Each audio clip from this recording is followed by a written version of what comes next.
दोस्तों मार्केट में नया आईपीओ आ रहा है जिसका नाम है नेटवेब टेक्नोलॉजीज। दोस्तों 17 जुलाई यानी आज नेटवेब टेक्नोलॉजी इंडिया का आईपीओ खुल गया है। इस आईपीओ को सब्सक्राइब करने की अंतिम तिथि 19 जुलाई को है।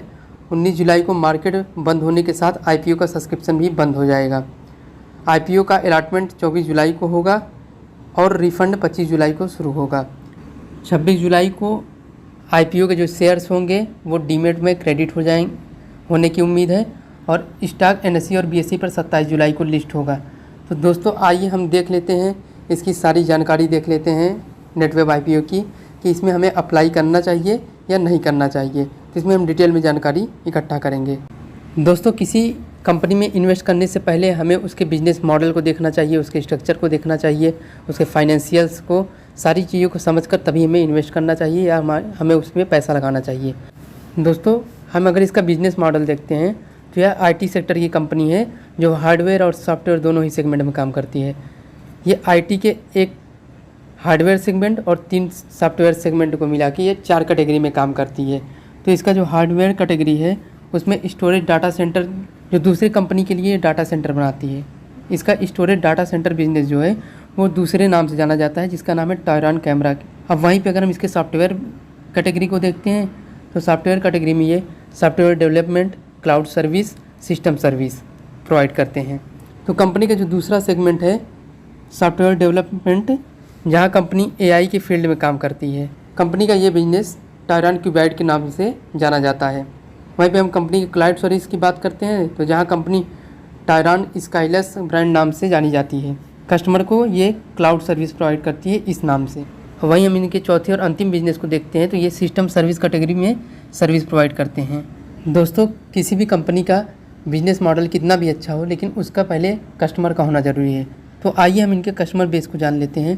तो अगर देखते हैं तो इनके कस्टमर बेस में IIT Jammu, IIT Kanpur, institute of nano science and technology, JNU जैसे कॉलेज और यूनिवर्सिटीज़ शामिल हैं। इसके साथ ही साथ काफ़ी सारे कॉर्पोरेट कस्टमर भी शामिल हैं जैसे एनएमडीसी, एरामेट्रिक्स private limited, Yotta data service private limited. इसके अलावा ISRO, ministry of electronics and IT जैसे बड़े बड़े कस्टमर हैं इनके। यानी इनके पास गवर्नमेंट की बड़ी बड़ी संस्था कस्टमर है जो इनके प्रोडक्ट की क्वालिटी की वजह से है।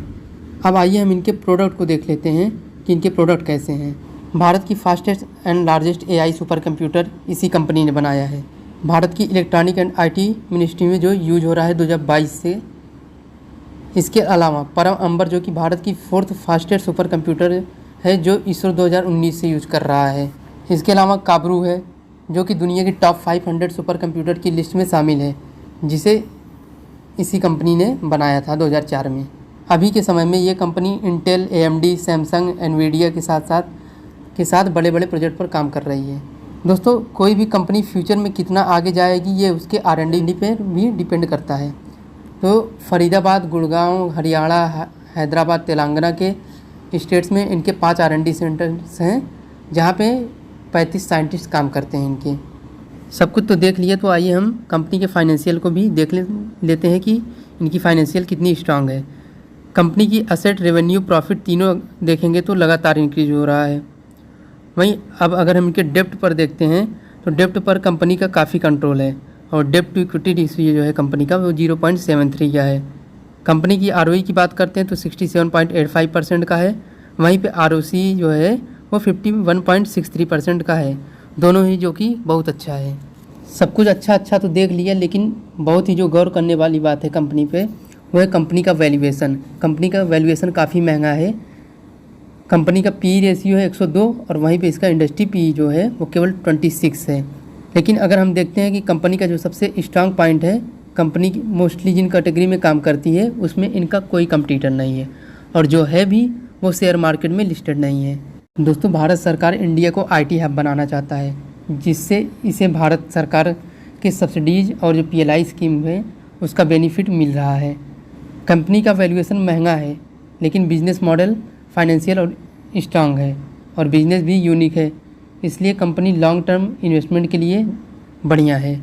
आईपीओ डिटेल्स और जीएमपी डेटा को देखकर पता लगाते हैं कि लिस्टिंग गेन कितना मिल सकता है कंपनी को ये आईपीओ जब लिस्ट होगा। आईपीओ का कुल साइज जो होगा वो 631 करोड़ का होगा जिसमें 1 करोड़ 26,20,000 शेयर होंगे, जिसमें से 85 लाख शेयर 425 करोड़ के ऑफर फॉर सेल होंगे और 41,20,000 शेयर 206 करोड़ का फ्रेश इशू होगा।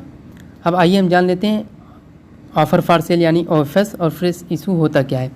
ऑफ़र फॉर सेल यानी OFS, इसका मतलब होता है कि इसमें मिलने वाला पैसा कंपनी के प्रमोटर और एग्जिस्टिंग शेयर होल्डर जो होते हैं वो अपने प्रॉफिट के रूप में अपने पास रख लेंगे।